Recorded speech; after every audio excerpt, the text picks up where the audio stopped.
राधे राधे। मेरे प्यारे भाइयों बहनों माताओं व बंधुओं, संस्कार की बातें चैनल में आपका स्वागत है। बंधुओं, आज चैत्र महीने के कृष्ण पक्ष की द्वितीया तिथि को मैं आपके लिए लेकर आई हूँ दशा माता की कथा 2।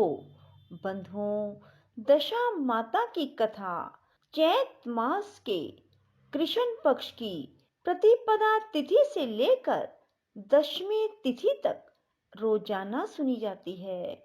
बंधुओं, बहुत से लोग चैत्र कृष्ण पक्ष के प्रतिपदा तिथि से लेकर दशमी तिथि तक दशा माता के व्रत करते हैं।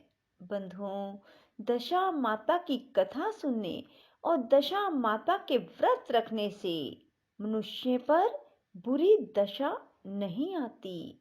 बंधुओं, आप सभी चैत मास की कृष्ण पक्ष की प्रतिपदा तिथि से दशमी तिथि तक रोजाना दशा माता की कथाओं को सुनते हैं तो आप पर भी किसी प्रकार की कोई बुरी दशा नहीं आएगी। बंधुओं, यदि आपने संस्कार की बातें चैनल को अब तक सब्सक्राइब नहीं किया तो जरूर करें और बेल आइकन दबाना ना भूलें ताकि आपको हमारी आने वाली सभी वीडियोस की जानकारी सबसे पहले हो सके। बंधुओं, वीडियो को पूरी सुनने के बाद कमेंट बॉक्स में जय दशा माता की जरूर लिखें। बोलो दशा माता की जय हो। एक घर में सास बहू रहती थी। बहू का पति परदेश में गया था। एक दिन सास ने बहू से गांव में से आग लाकर भोजन पकाने को कहा। बहू गांव में आग लाने गई पर किसी ने भी उसे आग नहीं दी। सभी ने कहा कि जब तक दशा माता की पूजा नहीं हो जाती तब तक आग नहीं मिलेगी। बेचारी बहू खाली हाथ घर लौट आई।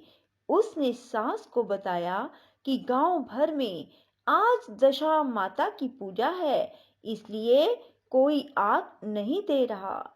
शाम हो जाने पर सास आग लेने गांव में गई तो स्त्रियों ने उसे आराम से बिठाया और कहा कि सुबह तुम्हारी बहू आग लेने आई थी, परंतु हमारे यहाँ पूजा नहीं हुई थी, इसलिए आग नहीं दे सकी। सास आग लेकर अपने घर पहुंचे ही थी कि एक आदमी बछड़ा लिए आया और उसके पीछे एक गाय थी। स्त्री ने उससे पूछा कि यह गाय का पहला बच्चा है क्या? आदमी ने उत्तर दिया, हाँ। उसने फिर पूछा कि बछड़ा है या बछड़ी? उसने जवाब दिया कि बछड़ा है। सास ने घर जाकर बहू से कहा, आओ हम दोनों भी दशा माता का डोरा ले और व्रत करें। दोनों सास बहू ने डोरा लिया। सुबह से व्रत आरंभ किया। 9 व्रत पूरे हो जाने पर 10वें दिन डोरे की पूजा की। सास बहू दोनों ने मिलकर गोल गोल 10-10 अर्थात कुल 20 फेरे बनाए। 21वां बड़ा फेरा गाय को दिया। पूजन समाप्त होने पर सास बहू दोनों पारण करने बैठी। उसी समय बुढ़िया के बेटे ने परदेश से लौटकर दरवाजे पर आवाज लगाई। आवाज सुनकर माँ ने मन में सोचा कि क्या हुआ, बेटा दरवाजे पर ही खड़ा रह जाएगा, मैं पारण करने के बाद दरवाजा खोलूंगी। इधर बहू ने आवाज सुनी तो उसे रुकने का साहस नहीं हुआ। अपनी थाली का अन्न इधर उधर करके झट से पानी पीकर उठ खड़ी हुई। उसने जाकर दरवाजा खोला। पति ने उससे पूछा कि अम्मा कहाँ है? बहू ने उत्तर दिया, वह तो अभी पारण कर रही हैं। तब पति बोला, मैं तुम्हारे हाथ का जल भी नहीं पीऊंगा क्योंकि मैं 12 वर्ष से घर आया हूँ। इतने दिनों ना जाने तुम किस प्रकार रही होगी। अम्मा आएगी, वह जल लाएंगी, तब ही जल पीऊंगा। यह सुनकर स्त्री चुपचाप बैठ गई। इतने में उसकी अम्मा पारण कर अपनी थाली धोकर पी चुकी। तब वह लड़के के पास गई। लड़के ने माँ के पांव छुए।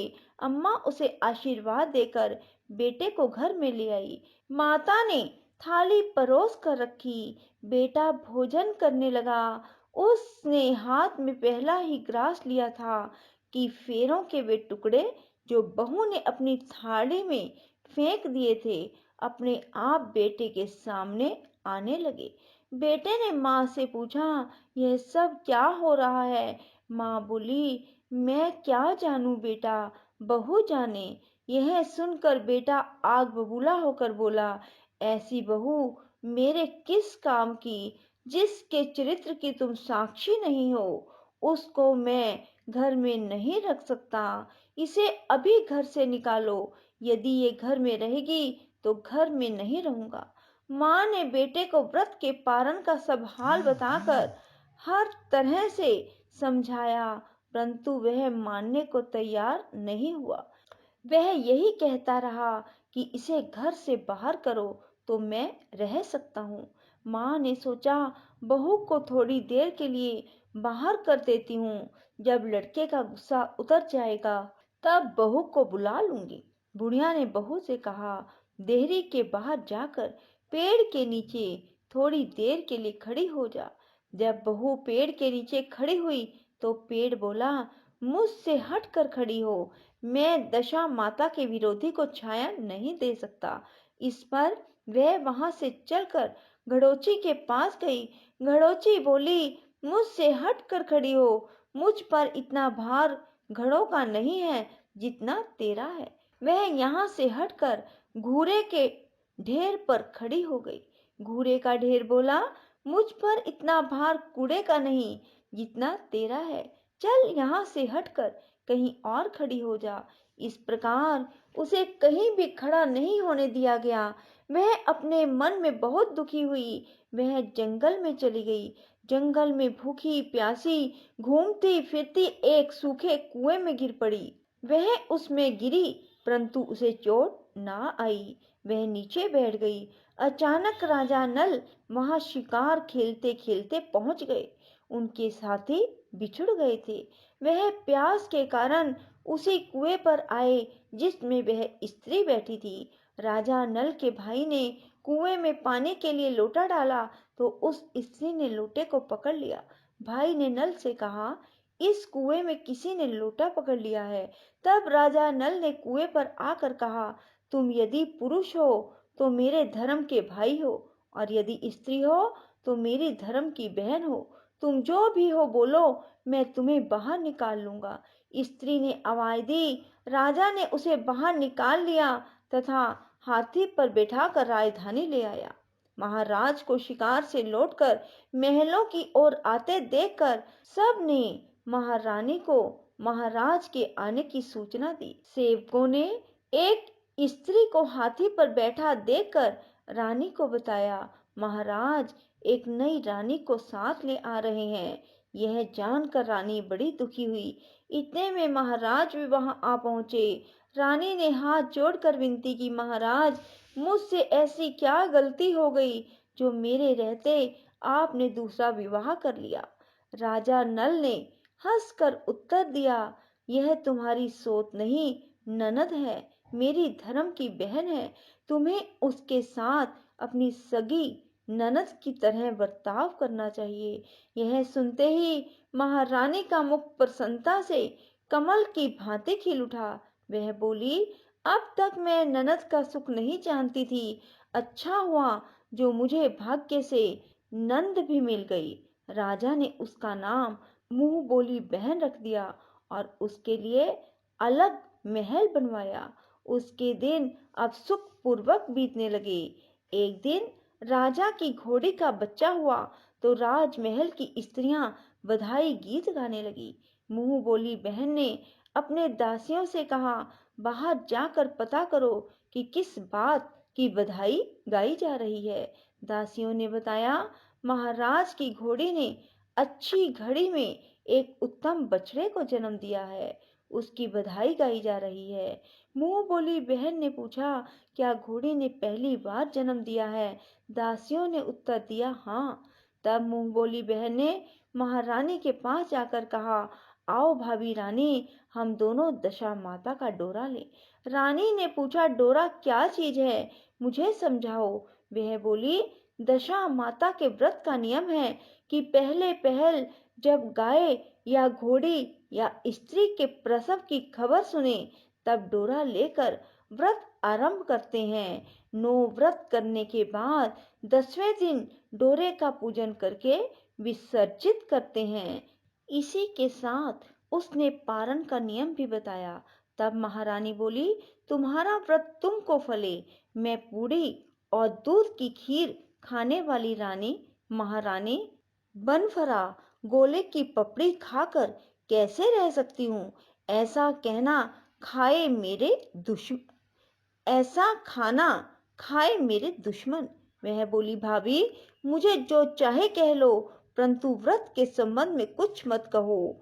मैं इसी व्रत के उल्लंघन के कारण मारी मारी फिरती आपके देश में आ गई हूँ। महारानी ने उदासीनता के साथ कहा, मुझे क्या पड़ी है, तुम्हें जो अच्छा लगे वह करो, मैं मना तो नहीं कर रही हूँ। मुंह बोली बहन ने श्रद्धा पूर्वक डोरा लिया। 9 दिन तक व्रत किया। 10वें दिन विधिवत पूजन किया, गोला फरा बनाए और संध्या को पारण करने बैठी। उसी समय उसके पति को अचानक कुछ प्रेरणा सी हुई और वह अपनी माता से आज्ञा लेकर अपनी पत्नी को ढूंढने चल दिया। घूमता फिरता वह राजा नल की राजधानी में पहुंच गया और अपनी पत्नी का पता लगाने लगा। उसने एक कुएं पर कुछ औरतों को बातें करते देखा। एक कह रही थी, राजा की मुंह बोली बहन बहुत ही सुंदर स्त्री है, आजकल उसी का किया हुआ सब कुछ होता है। दूसरी स्त्री बोली, वह सुंदर होने के साथ साथ धर्मात्मा भी है, जब से आई है तभी से उसने सदा व्रत खोल रखा है, उसके दरवाजे से कोई भी व्यक्ति खाली हाथ नहीं लौटता।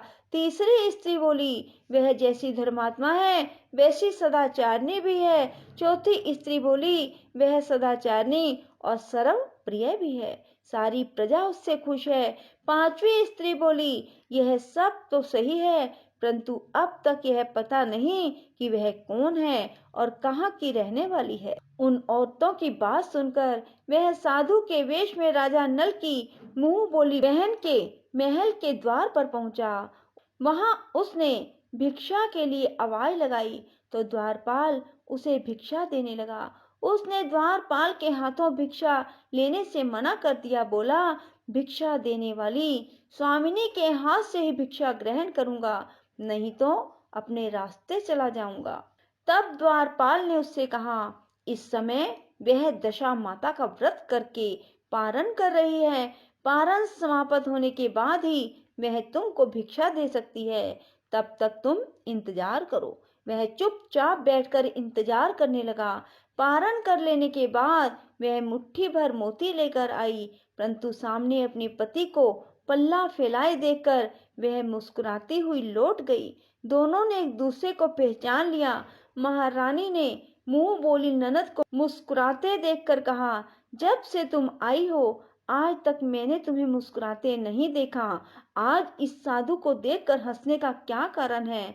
मुंह बोली बहन ने उत्तर दिया, वह साधु हमारे घर का है। रानी ने पूछा, तब वह ऐसे क्यों आया है? उसने कहा, वह मेरा पता लगाने आए हैं। महारानी ने राजा नल से कहा, तुम्हारी मुंह बोली बहन के घर के लोग आए हैं। राजा ने कहा, उनसे कह दो कि अभी यहाँ से घर जाकर वहां से हमारी हैसियत से आए, तब मैं अपनी बहन को विदा करूंगा।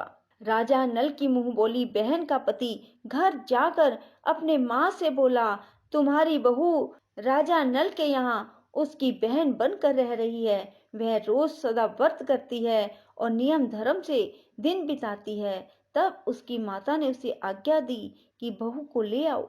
वह डोली, पीनस, बाजे गाजे, कहार आदि के साथ यथाचित सज धज कर राजा नल की राजधानी को चल दिया।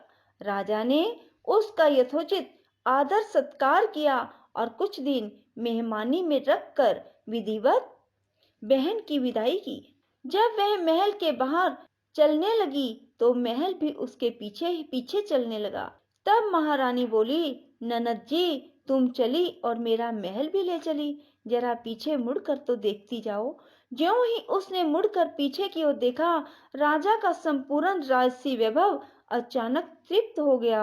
राजा की मुंह बोली बहन तो अपने पति के साथ आनंद से रहने लगी, परंतु राजा नल व रानी का यह हाल हो गया कि वे दोनों कमरा कथरी ओढ़े फिरने लगे। उनके भोजनालय में पत्ते खड़खड़ाने लगे।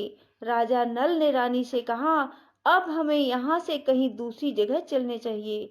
रानी पतिव्रता स्त्री थी, उसने राजा की आज्ञा मान ली। चलते चलते वे एक गांव के पास पहुंचे। वहां पर बेरी के पेड़ पर बेर लगे हुए। राजा रानी दोनों भूखे थे। उन्होंने बेरों को उठाया तो बेर लोहे के हो गए। इस प्रकार राजा रानी जिस वस्तु को भी हाथ लगाते वह कंकड़ पत्थर बन जाती। इतने पर भी राजा रानी आगे बढ़ते गए। रास्ते में उन्हें एक व्यापारी मिला। व्यापारी ने राजा रानी को पहचान लिया। उसने राजा रानी के भोजन के लिए सेर भर आटा दिया। वे आटा लेकर नदी के किनारे गए। वहां रानी भोजन बनाने लगी और राजा नल स्नान करने चले गए। उस नदी में मछुआरे मछलियां पकड़ रहे थे। मछेरों ने राजा को मछलियां दी। रानी ने मछलियां भून कर रोटियां बना ली। राजा नल भोजन करने बैठे तो रोटियां ईंट में परिवर्तित हो गई और मछलियां उछलकर नदी में चली गई। वहां से चलकर राजा रानी अपनी मुंह बोली बहन के यहाँ आए।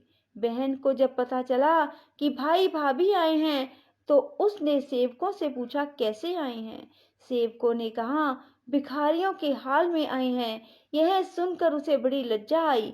उसने राजा रानी को एक कुम्हार के यहाँ ठहरा दिया। शाम को थाल सजाकर बहन स्वयं भाभी से मिलने कुम्हार के घर गई।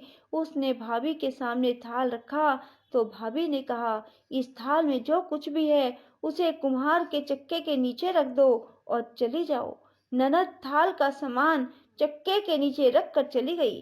थोड़ी देर में राजा ने आकर रानी से पूछा, कहो बहन आई थी, क्या लाई थी। रानी ने कहा, आई तो थी पर जो कुछ लाई थी मैंने इस चक्के के नीचे रखवा दिया।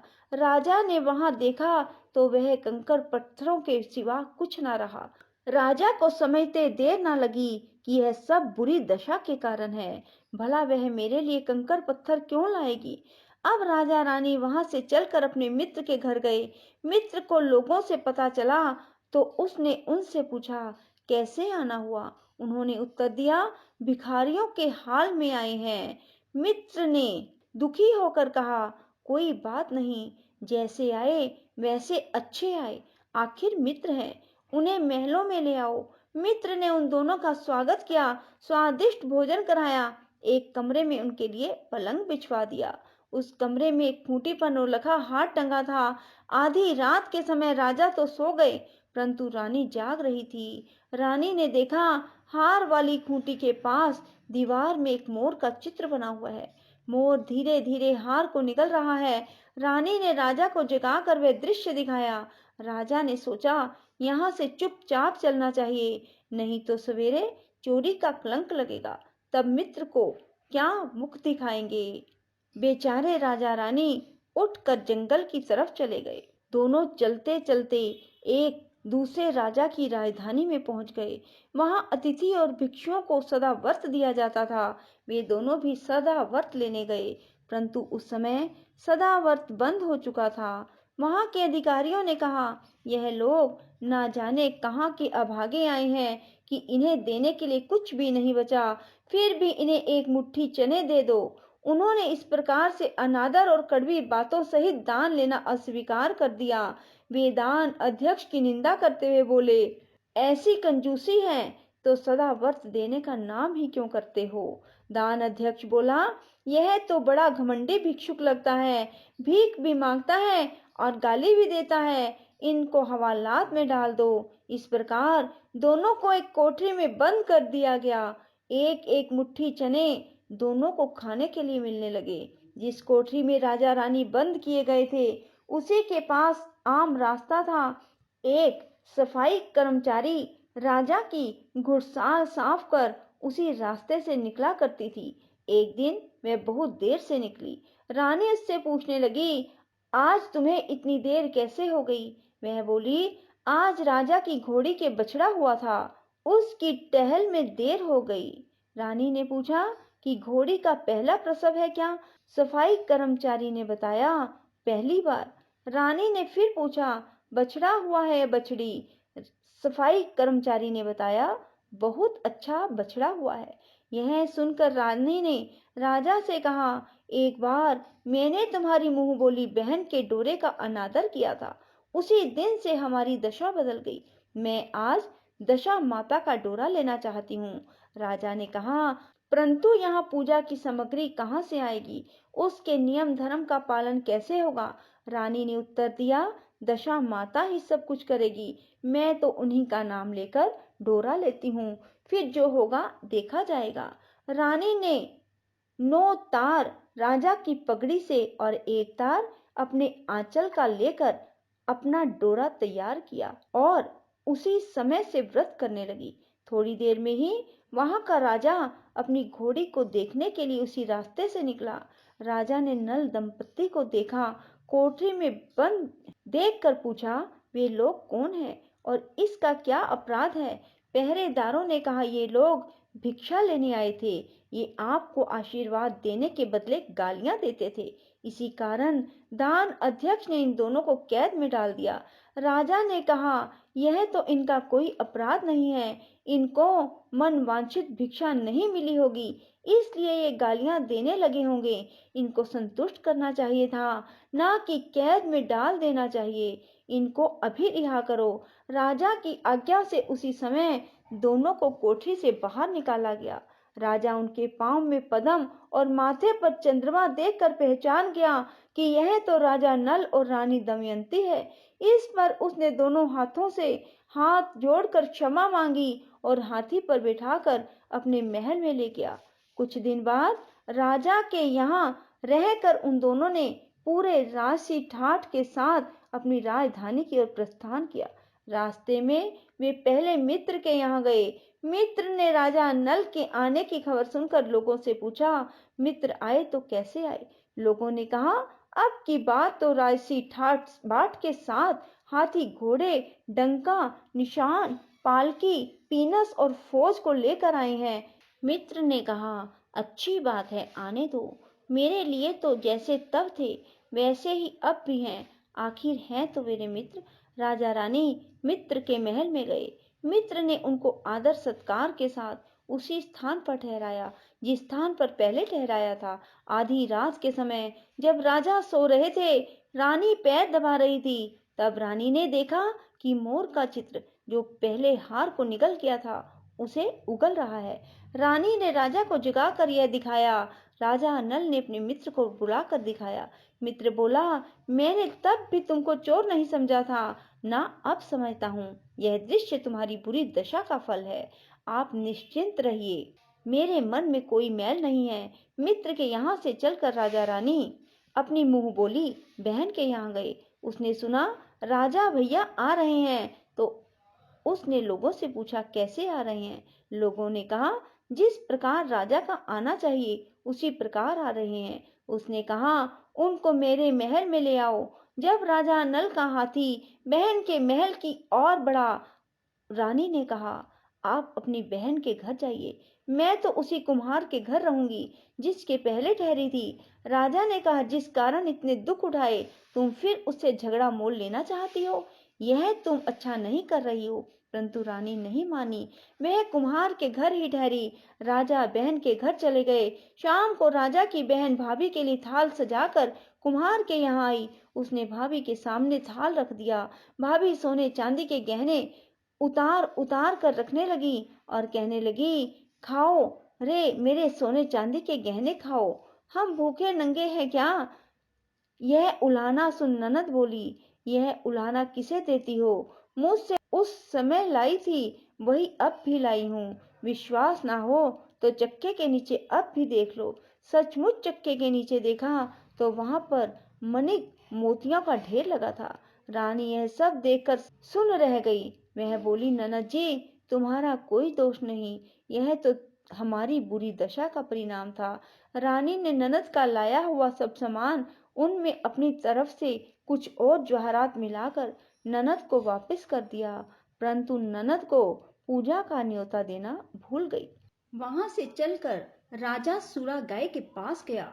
गाय ने सेना सहित राजा को भरपेट दूध पिलाया।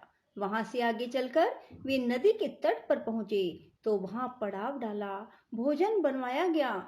जब राजा भोजन करने बैठे तो उसी समय नदी में उछलकर गिरी हुई भुनी भुनाई मछली अपने आप थाली में गिर पड़ी। वह रोटियां जो ईंट बन गई वे रोटियां बन गई। राजा ने कहा, यह सब क्या हो रहा है, कुछ समझ में नहीं आता।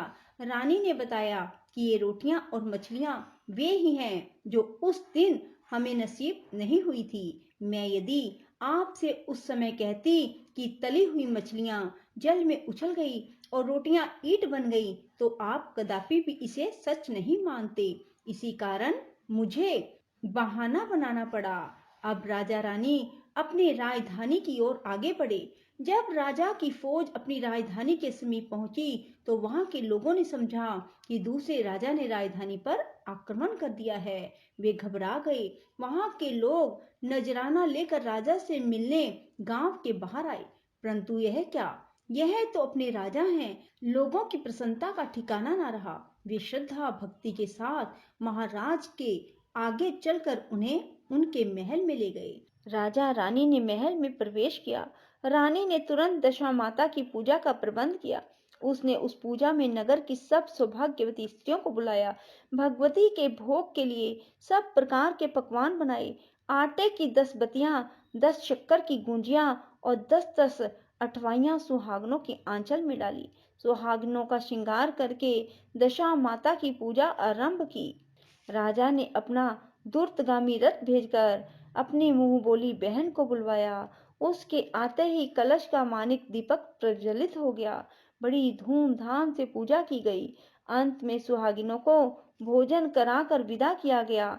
उसी समय राजा ने राज्य में आज्ञा जारी की, मेरी प्रजा के लोग दशा माता का व्रत किया करें। भगवती माता ने जिस प्रकार राजा नल के दिन फेरे उसी प्रकार सबके दिन फेरे। बोलो दशा माता की जय हो। बंधुओं, चैत मास के कृष्ण पक्ष की प्रतिपदा तिथि से दशमी तिथि तक प्रत्येक मनुष्य को दशा माता की इस कथा को अवश्य सुनना चाहिए।